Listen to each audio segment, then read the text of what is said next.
Can you hear me? Hey, Linda. So I'm going to take it that means that you can hear me. It's a little breezy out here, just as it looks. Yeah, that's me. So, as you can see, I'm back in Venice Beach, or forward in Venice Beach, depending on how you look at things. And I just got here with my new mobile monastery, art studio, castle, hacienda, spaceship. And did I mention it's freaking blue? Yes! And to add to the monikers, it is now actually legal in every state in America because it has brand new license plates from the state of California. And I was able today is August 6th, 2020, which is the day that the temporary tag I got from the state of Illinois expired. And I was able to make it to the DMV and Department of Motor Vehicles, for those of you that are unaware, in Lake Isabella, California. And the reason I went to Lake Isabella is because I discovered it. It's in this little town that's next to the hot spring that I've been going to, Miracle Hot Springs, and it's never a line. And I figured I could, just go through the process pretty quickly, and boy, did I get that one right. They have a concierge there. When I showed up with like 45 minutes before they closed yesterday, and to start the paperwork and everything, and then and I was ushered right in. There was no waiting, and they helped me with the application and everything. I mean, it was a boutique experience. And then this is after doing the, I guess yesterday morning I woke up at 5:30 in western Colorado near the Utah border, and I just started driving, and I made it all the way through Utah, Arizona, Nevada, and half of California, all yesterday, and got there at like I said, about 4:15. And what was good about this is as a shakedown cruise for the bus, for the van, the Amazing Blueness, it was perfect because I basically, yesterday was August 5th, driving through the Mojave Desert, one of the hottest times of the year and one of the hottest places on the planet, and the van did magnificent. So I feel really confident in its ability to take me just about anywhere I want to go in North America. Thank you very much. And you can probably tell that I'm a little excited by just one, having the van, manifesting that dream come true, and having things work out. There were a lot of moving parts that could have easily gone awry. Like today, I had to get it smogged. So the smog place was closed yesterday. So I camped by the hot springs last night, watched the stars, and used the springs. And man, I got to tell you, there's nothing like lying naked in the Kern River and getting up out of that and climbing into this like perfect temperature hot spring. I mean, night and day. It was just like this morning I woke up, I rolled down there, and before the smog place opened up, I got in the pool, and I got in the river, and I got back in the pool, think I got in the river again because it was just so sweet. And I'm looking up river, and the sun is reflecting off the river, and I'm like, you know, it may or may not pass smog, but right this moment is perfect. No matter what happens, if I have to make a run for Arizona to try and get it registered, after paying over $700 in sales tax yesterday to start the registration process with the bus. But one of the things that I've learned from this experience that I've been going through the past year is, and I was thinking about actually saying this on this video that I wanted to shoot today, that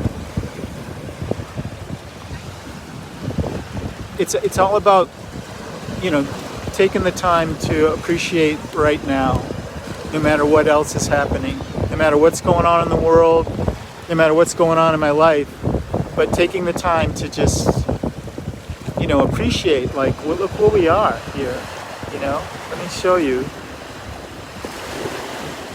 you know, I mean, look where we are. This is one of my favorite places in the universe, Venice Beach, California, A. And this is the point. This was the breakwater that they built 100 years ago to protect the original Venice amusement pier.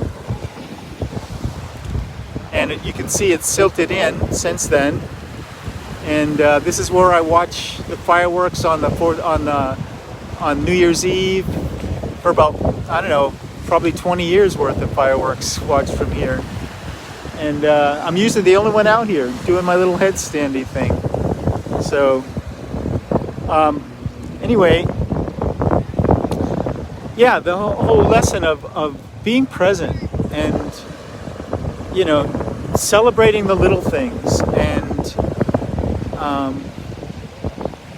you know, even though the world seems like the wheels are coming off the wagon, as it usually, that's the nature of the wagon of the world, by the way, in case you were just tuning in. You will certainly have things to remind yourself. Oh, I got to tell you, this water is like the perfect temperature, by the way, in case you were thinking about a swim. Let's watch some surfing.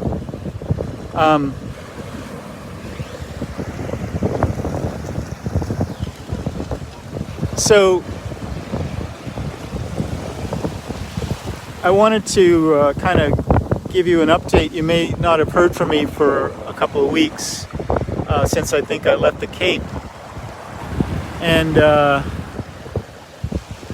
started to see some friends. I stopped in to see my nephew Matthew in Boston. That was fun. And meet his new dog, Samantha. Beautiful German Shepherd. Went out for a walk. I left him with one of my paintings. One of the main reasons for going to Falmouth was to close out my storage there.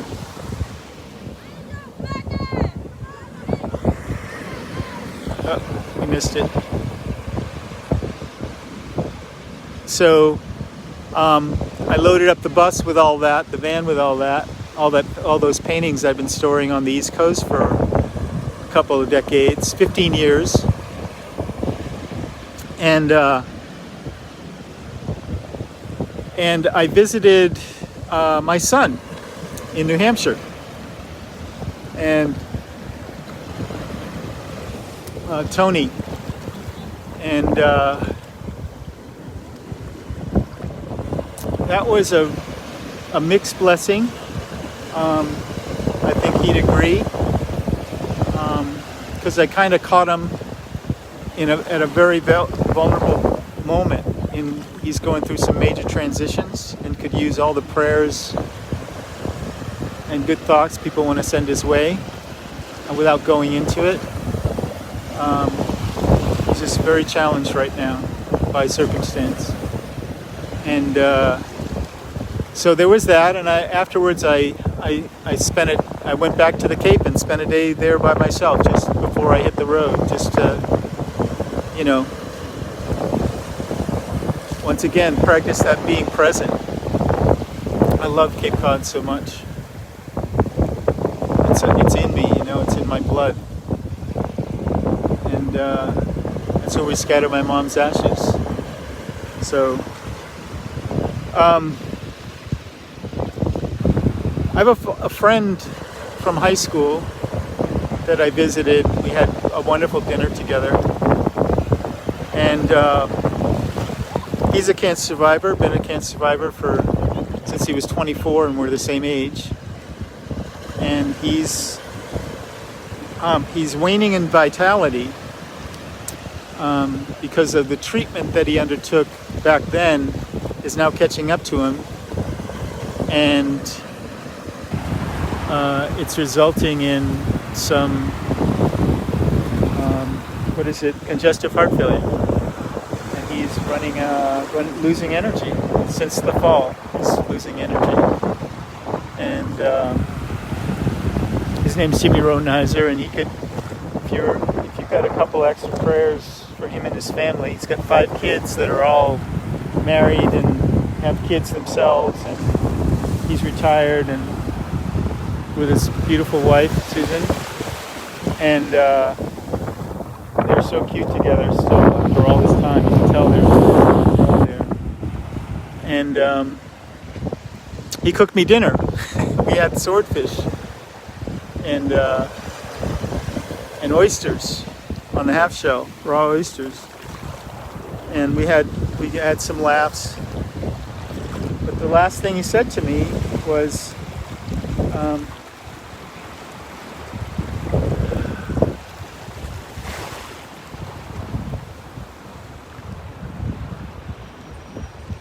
try to make it to my funeral.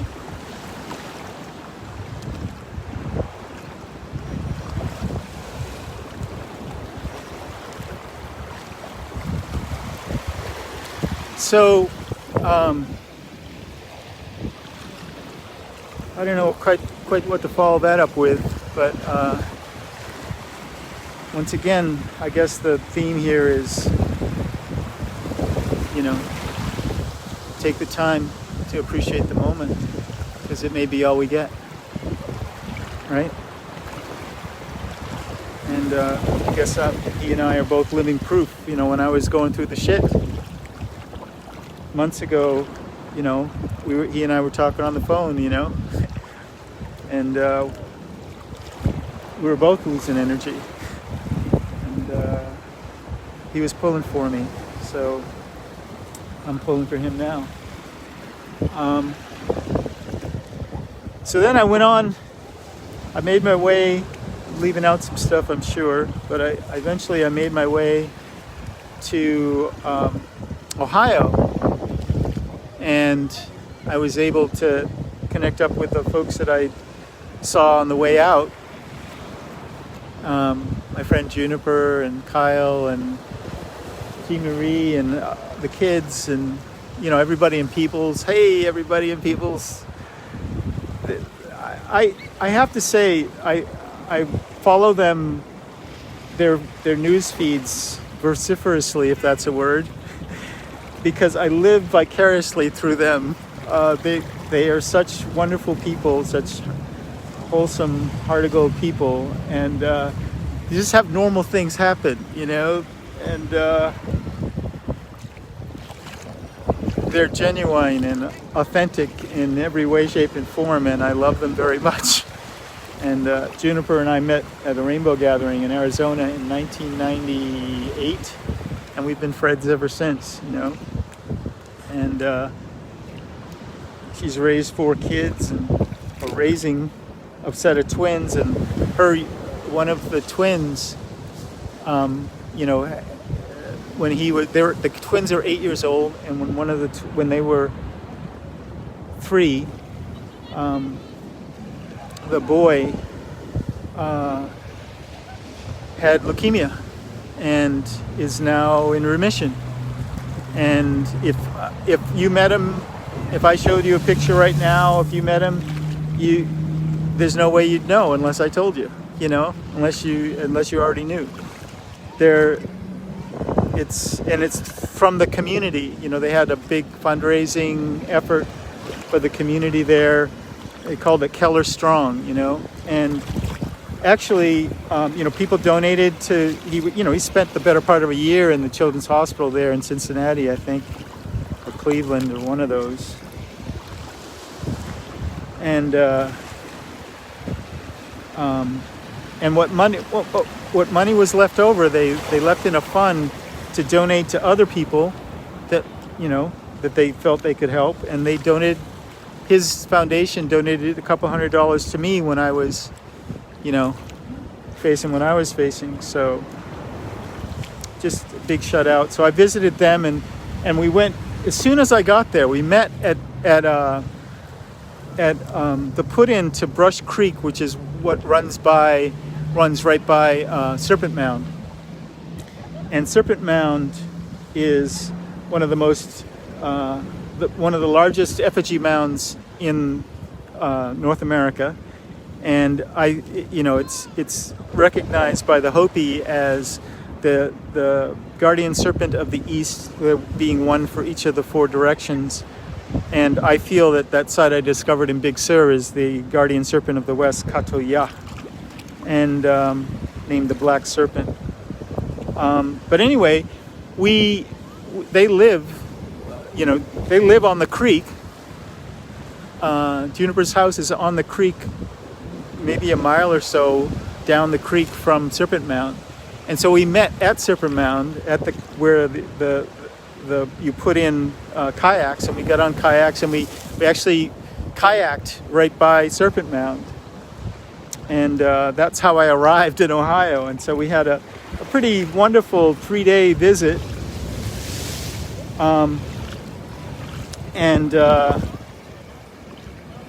think, I stopped in, I backed up one sec. I stopped in Marietta to see my friend Baji and his beautiful wife.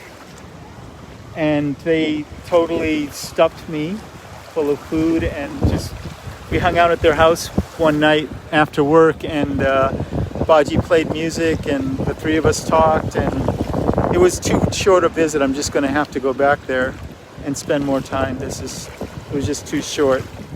And I love those people, you know. Baji and I have known one another for 20 years, traveled all over the world. You know, we scouted Africa together. We were in Brazil and Italy and France and, you know, the States and Costa Rica. I mean, he was on a horse caravan in Central America for 3 years that left from that gathering in Costa Rica. You know, these are my people. You know, these are the freaks I know and love. And now they live 2 hours apart. You know? And so then I visited my friend Honora, who I also know from Rainbow. We met at the gathering in Montana. We met up again in Africa. And we met at the gathering in Croatia. And we traveled together across Europe. We had this incredible experience on the Orient Express. I mean, you know, epic stuff. We traveled to Hawaii together, you know, living on a nude beach there. We had this epic day of body surfing. And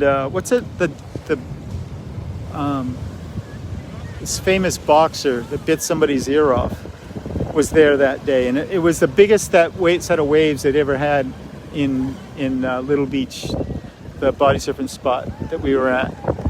And it was so amazing. So anyway, I visited her and her new baby, 2 years old, Sterling, and her baby daddy. And we had a wonderful visit. I was there for 2 nights, and we stayed up pretty late, or at least her baby daddy and I did, talking, and he cooked me some food, and it was all it was all good. The next day, when I was ready to leave, Honora took me to this wonderful little park in Ohio, just across the border from Wheeling, West Virginia, about a half an hour, called Bark Camp State Park. It's a reservoir, and we had a nice little picnic, and then she left, and I went out for a swim, and I dived down, and I swam out for a long time underwater, and when I came up, it was raining. It was really wonderful. And so then I went on and I spent that time, the 3 days with Juniper in Ohio with the kids and everything. And I was ready to get going, and so I did. I started to go, and I had two friends that I wanted to see in Louisville, Kentucky. And I texted one of them that I was on my way, and they texted me the address. And as soon as the address came through, I got a phone call from Honora with some of the most devastating news you could ever receive.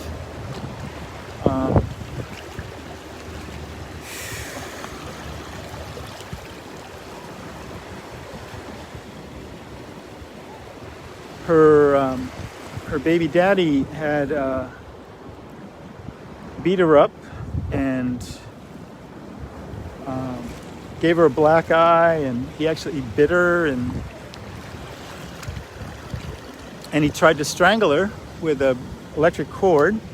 She got away with the baby and went to his father's house, who was an ex-police officer, and he called the cops. And the cops came and they made a police report, and it all turned out that they were filing charges for this craziness. And he was found the next morning,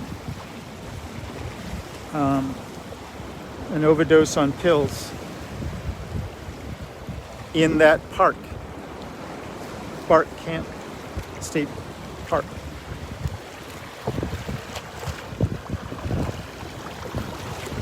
So that's probably why you haven't heard much from me in a little bit. I've been processing all of these things, and there's nothing like a little road or a lot of road to kind of, help me reset anyway. And I did go to was able to meet up with my friend Mark Peterson from Rainbow and back in Falmouth, back in Louisville. We spent the night. I got there probably, I don't know, maybe an hour or two before sunset, and we talked on his porch till like 2 a.m. Just had a great visit, and then I drove on. And I hope to spend more time with him the next time I go through there, for sure. He's such a wonderful person. So he's on Facebook, so check him out. He's a good egg. He's been very challenged. 5 years ago, he fell out of a tree and was paralyzed. And the paralysis extended to his lower regions, broke his spine, and but now the paralysis, it was up to his knees, but now it's down below, it's down to his ankles. So, but he's not thinking that it's ever gonna get completely the way it was before. But and he seems very has made his peace with whatever that is. It certainly doesn't seem to be slowing him down any. And so big lessons there. Once again, about this theme of being as present as you can in the now, and appreciating whatever is happening around you. If it's the the breeze on your face or the light in the sky, or or just if it's nothing and it's just peace, bring your peace with you. It's like bring your toys. If you want to play, bring your own toys. Yeah. If you want to experience peace, bring your peace, right? Or recognize the peace within you. So so then there was a really another one of these easy and effortless things. As I was leaving, I got a text from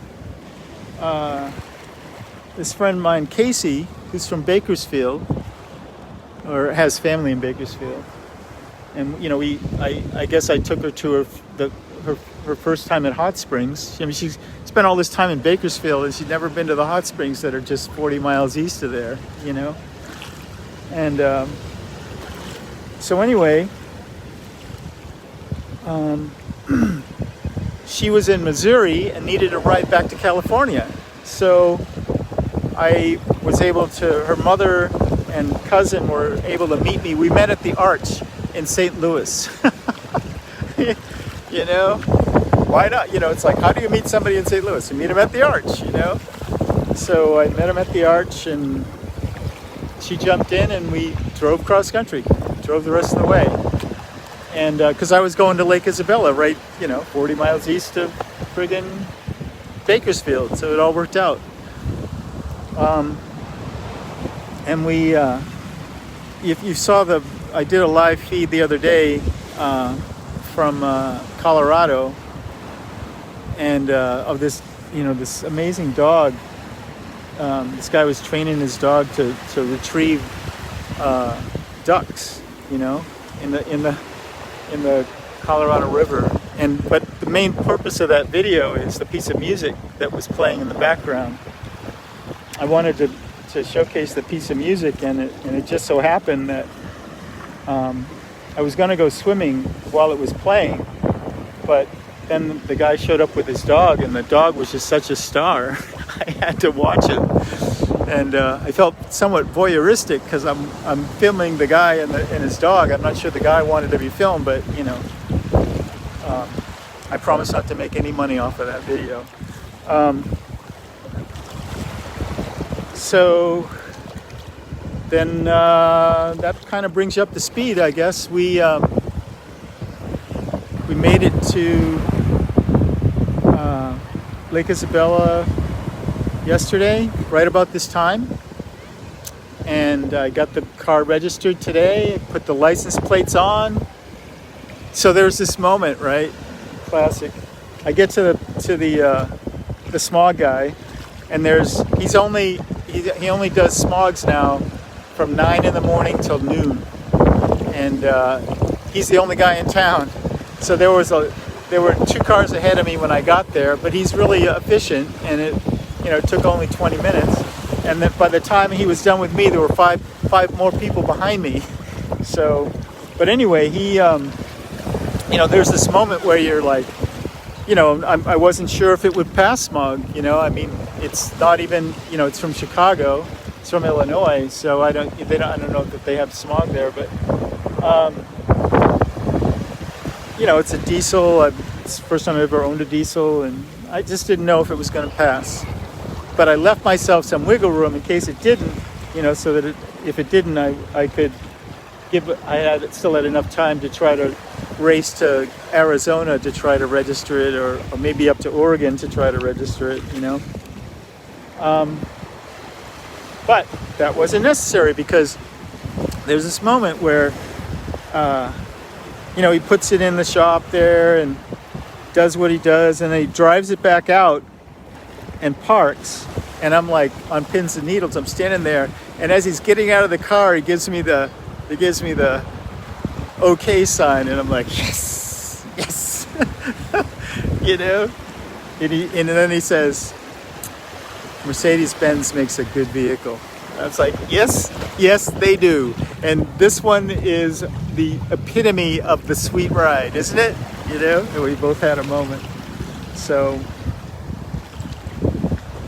yeah, it's been, today marks the a new beginning for me personally, because I have absolutely nothing that I have to do until the end of September and the beginning of October. End of September is the next blood test, and the 2nd of October is the next checkup for the cancer thing, to make sure that I'm still cancer free. So between now and then, I'm free to move about the country, folks. And I have a vehicle that can do that. So we're going to test that out a little bit. So there we go. Hey, Joni. Hey, Kim. And I just want to take a moment and recognize, if it's at all possible, just how friggin' lucky I am. And that I want to communicate that I'm fully aware of how lucky I am. One, I could be dead. I know we all could be dead, but it could have been.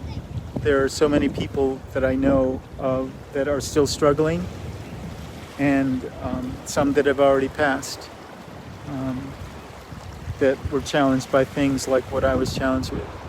I keep coming back to this brother that he was diagnosed around the same time as me last fall. He was given a prognosis that he could possibly have a cure, and they were very optimistic, but they buried him in February.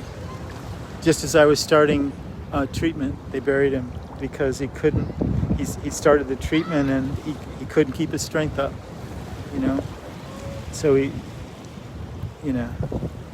I just I recognize that as, just one of those things that it doesn't seem capricious to me. It all seems like there's a plan to it all. But I want to emphasize this. I was thinking about it when I was driving, Often people say things like, you beat cancer, or you conquered, whatever, I don't feel like I beat anything. And, a lot of that, we use these terms like it's a competition or a war or something. You combated this, victorious, or any of that stuff. It's just, it doesn't, honestly, on the inside, it just feels like this was something that I had to go through. And unfortunately, I was thinking about this too. It's a rite of passage and an initiation in this day and age, because 42% of men and 38% of women will be diagnosed with cancer in the United States. Those are the statistics, and that's not debatable. And so luckily for me, I've met many cancer survivors through this experience, and those are the people that I listen to the most about what through this whole thing. It's people that have been through it, and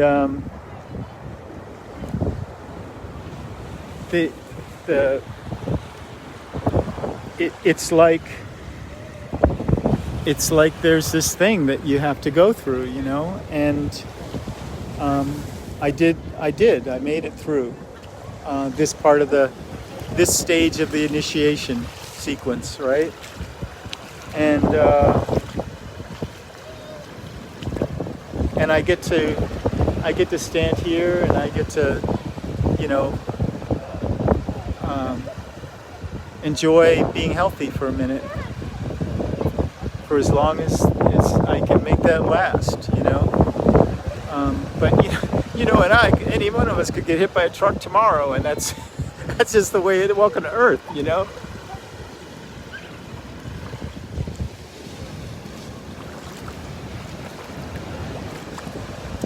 So this is what I think about when I'm driving,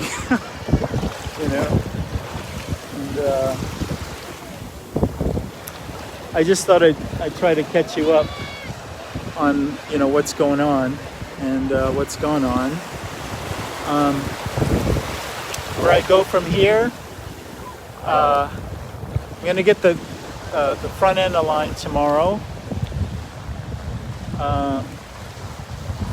and we got a check engine light that just came on, and I think it was something that happened with the smog check this morning. I think I may have diagnosed a short that's been draining the battery, and so tomorrow when I take care of some of this stuff and offload a lot of that storage, that stuff that I brought from the East Coast, and take some of my storage out of what I have here in Venice, then I'm ready to hit the road. And the first stop is Big Sur. I'm gonna meet up with my sister this weekend at the Jade Cove, our spot there where we spent the solstice. And we just got off the phone making those plans. And from there, I might just keep going north, looking at some hot springs, and we'll see from there. I don't know, but more hot springs, definitely. Might go all the way up the coast to Washington, and there's some springs up there that are right on the Olympic Peninsula that I've heard about them. I never made it to. So they're called Tokati Hot Springs. I could be wrong. I know I met a kid once that was named after those hot springs because he was born there. And but we'll see. We'll see if I get there. But there's definitely, this is the beginning of David's hot spring tour for in earnest. And the good thing is that I have the Miracle Hot Springs to come back to in the fall and winter, and that's just going to be even more sweet.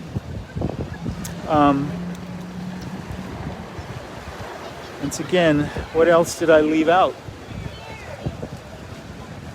I think whatever I left out, I'll just have to pick up on the road. And yeah, there you go. So you tell him, kid.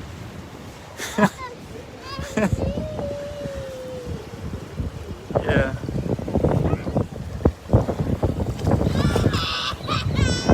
Yeah.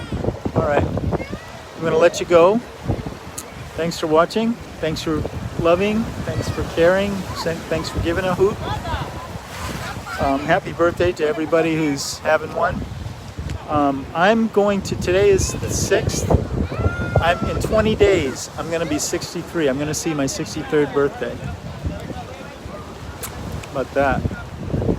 I'm thinking about trimming. We'll see. Maybe tomorrow. We'll see. Okay, this is my favorite part.